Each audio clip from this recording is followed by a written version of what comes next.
The moment I sat down, I knew something was off. There were place cards at every seat, fancy script, gold trim, the whole corporate event treatment. I scanned for mine, thinking maybe they got my name wrong again, but no, it was worse than that. In thick, swirly letters, my card read, Trophy Wife Liaison. At first, I thought it was some twisted inside joke, but then I heard it. The soft laughter. Not just from our table, a ripple around the room. I looked up and locked eyes with Nate. He was across from me, already sipping his overpriced wine. He saw my face fall, shrugged like it was no big deal, and mouthed, "Relax." Then came Marla. Tall, pin-straight hair, designer, everything. She held up her phone and snapped a photo of me, still staring at that card like it was a slap in the face. "Oh, come on," she said, loud enough for everyone nearby to hear. "She's only here for the wine and validation anyway." Laughter. Louder this time. Some forced, some very real. Quick note, before listening, share which city or country you're watching from. The intern sitting next to me, a nervous kid named Aaron, I think, leaned over and muttered, "It's just one of those, running jokes around the office. It's not personal, right?" I didn't say a word, just stood up, pushed in my chair, and walked out. No one followed me, not even Nate. As I made my way to the coat check, I passed Henry, president of the firm. Older guy, comb over, sharp suit. I leaned in just enough for only him to hear. "You might want to revisit the drainage specs on the City Plaza project," I said. Just a hunch. His eyebrows twitched, but I didn't give him time to respond. Outside, the Chicago air smacked me like a wake-up call. I walked 3 blocks in heels that were definitely not meant for walking. Found a bench across from a closed bookstore and sat down hard. I wasn't crying, not really, just breathing weird. My phone buzzed. "Nate, where are you? Nate, you're being dramatic. Nate, come back." I stared at the screen for a second before powering it off. For the last few years, I'd played the part. Supportive, smiling, silent.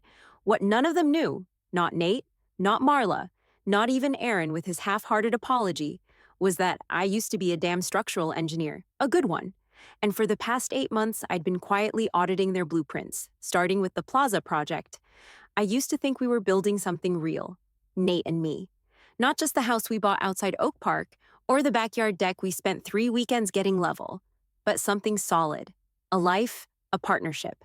I met him at a city planning fundraiser at the old Civic Center. He was fresh out of grad school, cocky in that eager, clean-shaven way.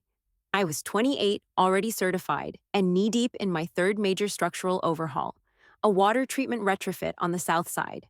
Nate didn't know a damn thing about codes back then, but he asked questions, real ones. The kind that made me think, maybe this guy actually listens. We started dating that week. By month 2, we were talking about load-bearing walls and foundation cracks while splitting takeout over open floor plans. He had a million ideas. I had the experience to filter out the ones that would collapse a roof. It worked, for a while.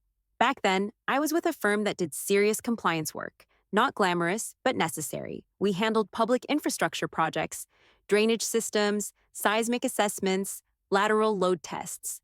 We read the fine print so cities didn't get sued when sidewalks flooded or parking decks caved in. I was proud of it. But then my mom got sick. Stage 4, fast and mean. I left the firm to care for her. Nate said, "Don't worry, I've got us." And I believed him. She died 10 months later. By then, the firm had folded during budget cuts, and my spot wasn't there anymore. Nate's career, on the other hand, had exploded. His boss, Marla, liked how fast he worked and how confident he sounded in meetings. She promoted him quick, gave him bigger projects, more face time. He liked being the guy with the answers, the one people clapped for in those glass-walled conference rooms. And when I tried to join the conversation again, offering feedback on a foundation plan or flagging a spec error, he just smiled and said, "You've been out too long. Things have changed." He said it like I was a retired gym teacher trying to coach a pro team. One night, I opened his laptop to check the delivery tracker for a faucet we ordered. What I found instead was one of my old inspection checklists, my checklist, sitting in a PowerPoint titled Modern Field Standards, A New Approach. His name was at the bottom. I called him out. He didn't deny it. Said it wasn't stealing because he updated it anyway. Like slapping a fresh coat of paint on someone's work made it his. I let it go. But I didn't forget. I started small. Quiet. Signed up for a few night courses under my maiden name. Reached out to old contacts, reread the codes, the amendments, the city policy updates. I spent hours cross-referencing changes like it was my second job, because it was. Then, about a year ago, a former coworker messaged me. She'd recommended my name to a private inspection firm consulting on a series of city-funded builds. They needed someone to spot-check drainage and substructure compliance on site. Just part-time, low visibility. I said yes. I didn't tell Nate. I'd leave for site visits after he left for the gym, review digital plans while he was in meetings. I used burner email addresses and encrypted servers. Every time I flagged something questionable, I made a note, saved it, time-stamped it. It felt good. Not just like I was getting back in the game, but like I never should have left in the first place. Meanwhile, Nate and Marla kept rising. Big city projects, press releases, awards with framed photos and fake applause.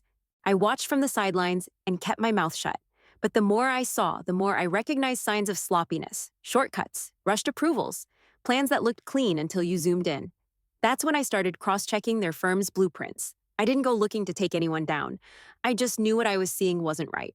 And it wasn't just carelessness, it was calculated. The Plaza project, it skipped half the required drainage slope grades entirely. Anyone who knew what to look for would have seen it. The approvals were forged, the site visits faked. So, yeah, I was done playing the supportive wife. I wasn't just spotting mistakes. I was building a case, one blueprint at a time. The house was dark when I got home. I shut the door quietly, but Nate was already in the kitchen, still in his button-down, sleeves rolled, leaning against the counter like he'd been waiting. His jaw was tight, eyes locked on me. "What the hell did you say to Henry?" he asked. I dropped my purse on the table and didn't answer right away. He pushed off the counter. "They called a review, tonight, right after you left. What did you tell him?" I looked at him flatly. "Maybe you should think real hard about what's actually on those blueprints." His eyebrows pulled together. "What are you talking about?" "You tell me," I said. "How many drainage specs have you skipped lately? How many shortcuts did Marla approve with your name on the signature page?" He stared like I'd just grown another head. "What is this? You're seriously doing this right now?" I stepped forward. "You don't get to act confused. You took my checklist. You presented it as yours. Remember that?" "Oh, come on, not this again," he snapped. "I told you. I updated it." "No, you copied it," I said, louder now. "Same wording, same structure. You didn't change a damn thing except slapping your name at the bottom." He scoffed and turned toward the sink, like this was beneath him. "Jesus, Leah. You've been out of the field for, what, 5 years? You don't understand how things work anymore." That line hit harder than he probably meant it to, but I didn't let it show. I just turned and walked down the hall. "Where are you going?" he called after me. "Guest room." I shut the door before he could say anything else. The second I clicked the lock, I pulled out my laptop and sat on the edge of the bed. No makeup removed, no shower. My hands were shaking, but my brain was already 10 steps ahead. I opened the audit folder, double-checked the red-flagged items on the Plaza project, then started pulling cross-references from the other 2 builds Marla's team had touched. Every permit skipped, every missing inspection sign-off, all of it backed up. No one was going to gaslight me out of this. I didn't sleep. By sunrise, I had 6 flagged reports cleaned up and exported into secure PDFs. I was about to start another one when I heard Nate in the kitchen, banging around like nothing had happened. I didn't go out there. He came to the guest room door instead, knocked once, then opened it without waiting. "You working?" he asked, real casual. I looked up from the screen. "Yeah." He rubbed the back of his neck. "Just so you know, Henry wasn't mad. He just had questions. It's not like anything's coming of it." "Right. Seriously, he said it was just a standard check-in." I didn't bother answering. He stood there for a second, then gave a weak smile and backed out of the room.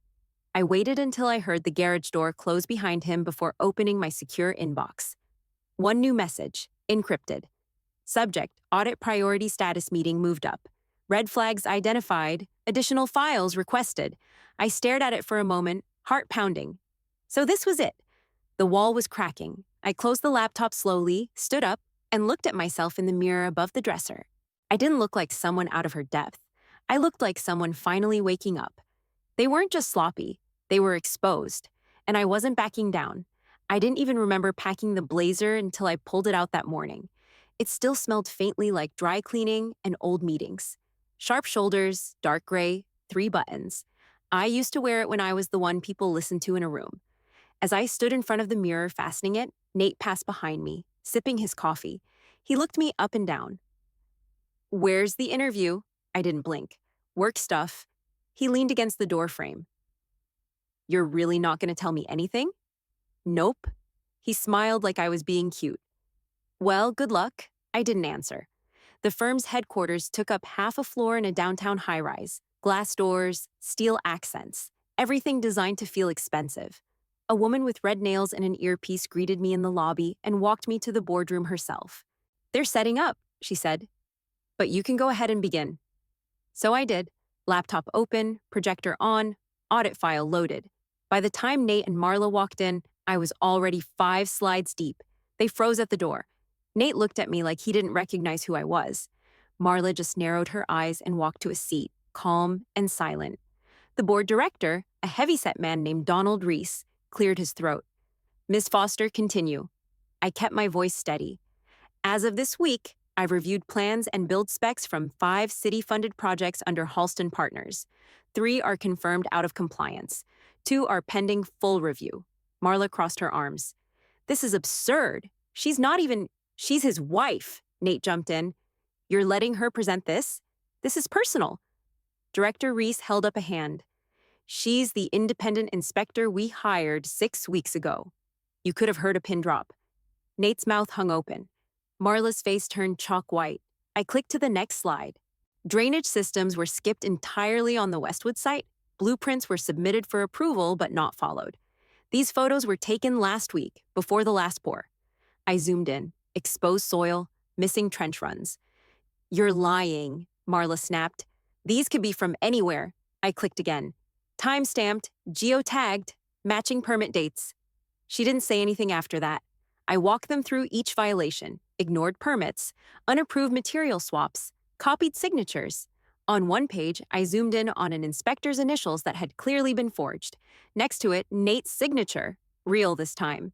He sank lower in his seat. When I finished, Director Reese stood. We'll need a moment to discuss next steps. Ms. Foster, thank you. Nate, Marla, please wait in the conference suite.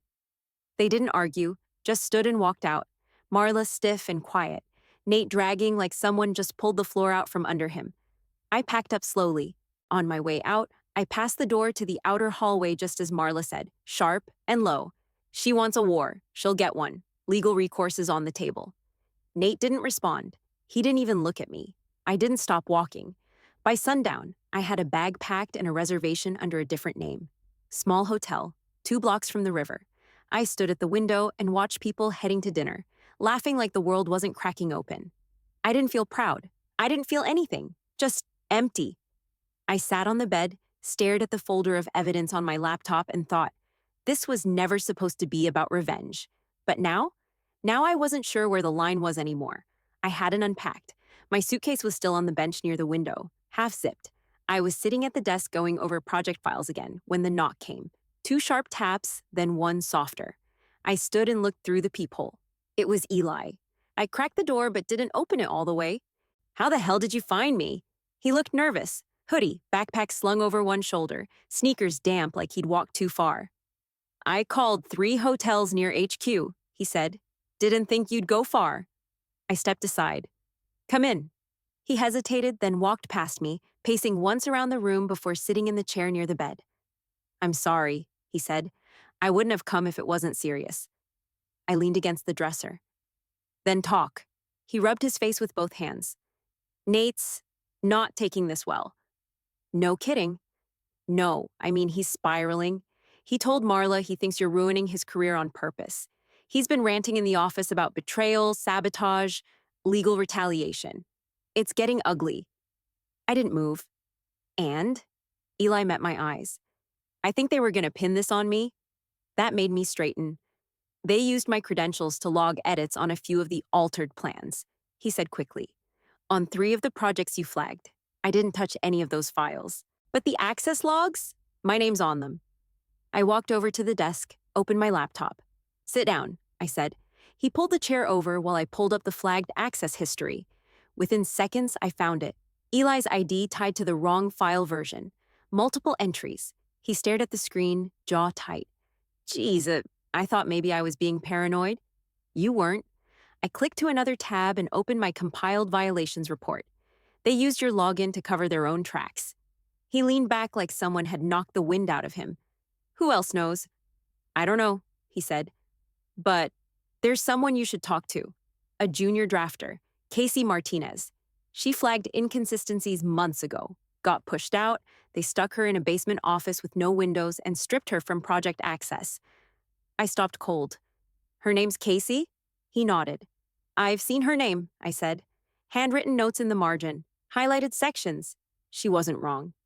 She was terrified, Eli said. She thought she was going to get fired. She still might. I closed the laptop. We need to protect her, I said. He nodded. What are you going to do? I stood up, walked to the desk drawer, pulled out a fresh notepad, and started writing a list of everything that still needed sourcing. Timestamps, version logs, internal emails. Drafting the full report, I said. The one I bring to the city? Eli watched me in silence for a moment, then said quietly, You think they'll come after you? They already are. He stood up. If you need anything, I'm in. I nodded without looking up. I'll be in touch. He left, closing the door softly behind him. I didn't stop moving. I wasn't scared. Not anymore. They wanted to make it personal? Fine. They forgot who they were dealing with. I was knee-deep in document tags when the hotel phone rang. Ms. Foster, the front desk clerk said, voice tight. There's a man downstairs asking to speak with you. He says it's urgent. His name's Nathaniel Foster. I closed my laptop. I'll be right down. Don't let him come up. The lobby was quiet. Just one couple checking in, a bellhop wheeling luggage, and Nate, standing near the front windows, hands in his coat pockets, eyes locked on the floor like he was trying to come up with a reason not to bolt. When he saw me, he straightened. He looked wrecked, hollow-eyed, tie gone, shirt wrinkled, like he hadn't slept. I just want to talk, he said. We're talking right here, I replied, keeping my voice low but firm. You've got 5 minutes. He stepped closer. You blindsided me. I warned you. You didn't listen. His jaw clenched. I'm scared, Leah. I crossed my arms. Yeah? I was scared too. When I realized the person I married saw me as a prop at a work party. His face dropped. It wasn't like that. Then what was it? I asked. The card? The photo? The jokes? The silence when I walked out? I didn't make the card, he said quickly. That was Marla. I didn't even... But you let it happen, I cut in.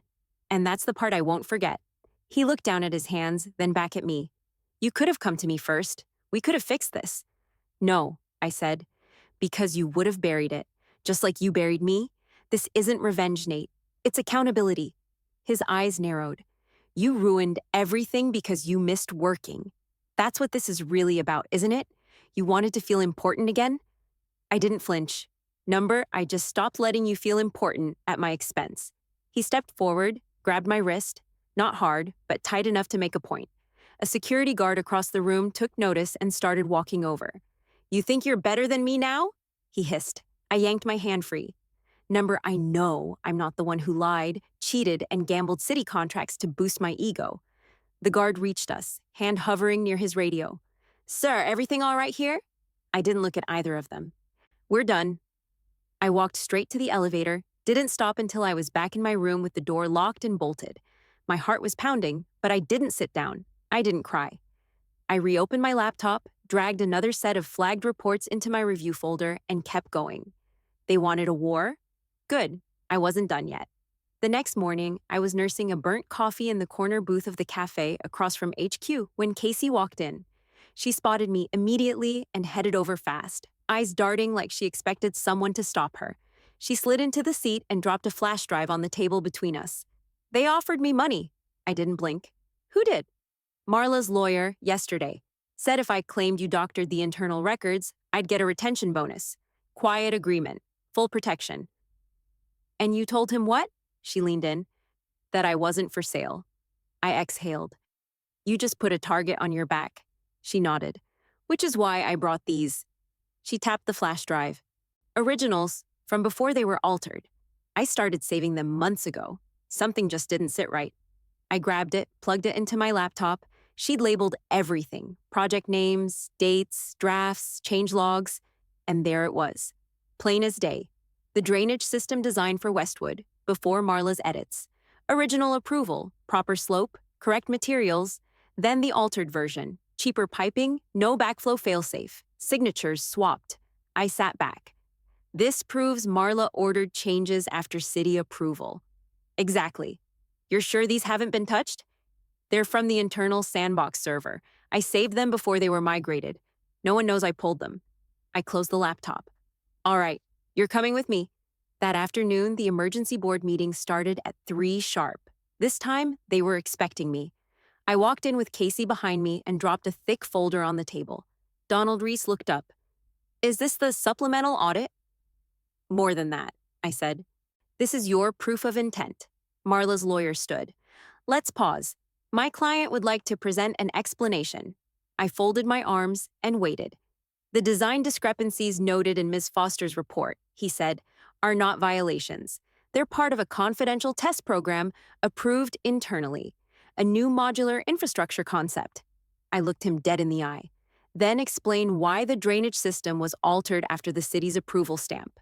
He didn't answer. I turned to the board. The originals were saved internally before edits, with timestamps, with Casey's access credentials. The changes came later, without new permits or city review. Marla stood up, jaw tight. This is a witch hunt. You don't understand the innovation model. Donald raised a hand. We'll take that under advisement. For now, you and Mr. Foster need to step out. Nate flinched like someone had slapped him. Marla looked like she was going to say something, but didn't. They left the room without a word. Reese turned to me. Who else knows about this? Everyone who needs to, I said. He nodded, then turned to the firm's legal representative. I want full records pulled, internal and external, and notify the city liaison. The attorney's eyes widened. You're calling legal now? We're beyond damage control, Reese said. Effective immediately, Marla Collins and Nathan Foster are suspended pending full investigation. Casey let out a breath next to me. I stood and gathered my things. You know how to reach me? As I walked out, I passed Nate in the hallway. He didn't meet my eyes. Marla muttered under her breath as I passed. This isn't over. But it was. She just didn't know it yet. The board's suspension made headlines for about a week. Then, the noise quieted, but I knew better than to think it was over. It wasn't. A few months later, I got served. Nate was suing me for defamation. Publicly, the claim was that I'd misrepresented professional conduct and sabotaged his career out of personal jealousy. Privately, it was all venom. He had a new lawyer, slick, expensive, and just dirty enough to play the narrative game. They leaned hard into one angle. Unstable widow. Grief-stricken wife lashes out. They had emails, internal notes, even a psych referral someone from the firm dug up from the months after my mom died. Like that proved anything. Then I got the email that ended the questions. A whistleblower copy of a file Nate was stupid enough to leave on a shared server. It was a list. Names of firms I'd applied to after my mom passed, all with not recommended in red beside them. Turns out, Nate and Marla had quietly frozen me out of half the city's consulting jobs, said I was erratic. Lost her edge. I hadn't imagined it. I'd been blackballed. Then came the second bomb. Someone leaked photos. Nate and Marla, Vegas, a private client retreat, same hotel room, same fake smiles. He wasn't just an asshole, he was sleeping with her the whole time. The firm panicked. They offered me a closed-door settlement, legal costs covered, private payout, but no admission of fault, no press. Clean exit. I said no. Instead, I filed my own lawsuit. Professional defamation, hostile work environment, gender-based retaliation. I named the firm, Marla, and Nate personally. That's when the real threat started. Blocked numbers, messages, late-night calls where he'd say my name and hang up. One night, he broke into the house we used to own. I hadn't lived there in over a year. He smashed a lamp, left papers scattered all over the living room. Police caught him trying to climb back in through the garage. He said it was his house. Said I was the one who broke him. But I didn't back down. Every call, every voicemail, every incident, documented. The evidence was airtight. A week before the trial, Marla tried to slip into the data archive and pull original project files. I don't know what she was looking for. Maybe something to scrub their names. Maybe something to pin it all on Casey. Security flagged it instantly. She didn't even bother denying it. The firm's board had seen enough. They terminated her contract, cut ties with Nate, and released a formal statement to the city. That same night, Nate called me from some prepaid number. I let it ring, but he kept trying. On the fifth call, I answered. He sounded tired, broken. Leah, please, I lost everything. You earned it. You don't understand. If I go down, they'll drag you in too. We can fix this. We can settle. I'm not fixing anything for you. He paused. We were a team once. No, I said. I was your cover, and I'm done hiding behind you. I hung up. He didn't call again. That trial never happened, not the way he wanted. They folded before we reached the courtroom. My countersuit moved forward. And now they had no leverage, no lies left to tell. Nate pled out 2 days before the judge could call us in. He gave up everything to avoid a full trial. License, reputation, whatever scraps were left of his credibility. His name stayed buried in the industry blacklist. Marla didn't wait around to take the hit. She bailed. Word was she fled to London on a business visa tied to some boutique design firm. No press, no apology, just vanished. Fine by me. I finalized the divorce without dragging it out. No alimony, no shared anything. I left him with the condo, the car, and his mess. He tried to stall, said he wanted mediation. I told him I'd already mediated enough, for 5 years straight. Then I started over. I filed the LLC paperwork out of a co-working space on West Belmont. One desk, one laptop, one mission. No more looking the other way. The firm was small. Foster verification and code. Nothing flashy, just structure, integrity, and zero tolerance for bullshit. Casey came on first. She handled document control like a machine. Within a month, she had a tracking system in place for every inspection note, change log, and digital footprint tied to a project. Then Eli joined. Quiet, steady, and sharp when it counted. He'd show up early, stay late, never complained. He still carried the guilt of how close they came to pinning it all on him. But I told him. He earned his way out. We built something solid. The city's legal office reached out in the spring. They were rewriting their contract oversight process after the fallout with Halston Partners. They asked if they could base the new protocols off my audit structure. I said yes. The new rules included mandatory third-party verification on every public infrastructure project. No internal-only reviews, no hidden shortcuts, no more games. After that, people started listening. I got invited to speak at regional conferences, panels, lunch and learns for engineers who used to pretend I didn't exist. The same guys who once told me, "This isn't your lane," now asked for copies of my process docs. I didn't forget that, but I didn't need to throw it in their faces either. Their silence said enough. Then one morning, about a year in, I walked into a meeting with a rep from a firm based in Amsterdam. Mid-level compliance firm looking to expand into U.S. contracts. They slid a packet across the table. Top of the page, a multi-year proposal. Full compliance audits. My firm as the lead. At the bottom, in smaller print, I saw the name. Veldon Group. The firm Marla had reportedly joined overseas. The rep kept talking, rattling off project scopes and timelines, but I just kept staring at the page. For a half second, I wondered if she'd recognize my signature on the audit logs, or if she even knew we were reviewing her work now. When the rep asked if we'd be interested, I looked up and said, "We'll take it, but it stays strictly business." He nodded, didn't ask questions. Later, I told Casey where the job came from. She raised an eyebrow but didn't say much. Just went back to highlighting sections in the compliance binder. That was the difference now. We weren't fighting to be taken seriously, we were setting the standard. And that past? It didn't define me anymore. It just reminded me who I wasn't ever going back to being. Within a year, we couldn't keep up with the referrals. Word got around fast. If you wanted your build approved the first time, with no drama, no fines, and no oops moments mid-inspection, you called Foster Verification and Code. We didn't advertise. We didn't have to. Developers came to us, city-backed, private, out of state. We took on the work we believed in and turned down the rest. And the irony? One of our biggest contracts came from the same firm that tried to erase me. New leadership, new name. But the bones were still there. Their current compliance officer slid a binder across the table last month and said, "We'd like you to audit our internal system. From scratch." I flipped it open. Half the forms were based on my old checklist, my wording, my structure. They didn't even try to hide it. I signed the deal, no questions asked. Every compliance system they use now, every training doc, review protocol, redline process, was written or reviewed by me, in my name, under my terms. I got the news about Nate from a push alert while waiting in line for coffee. Nate Foster's industry license permanently revoked following formal misconduct ruling.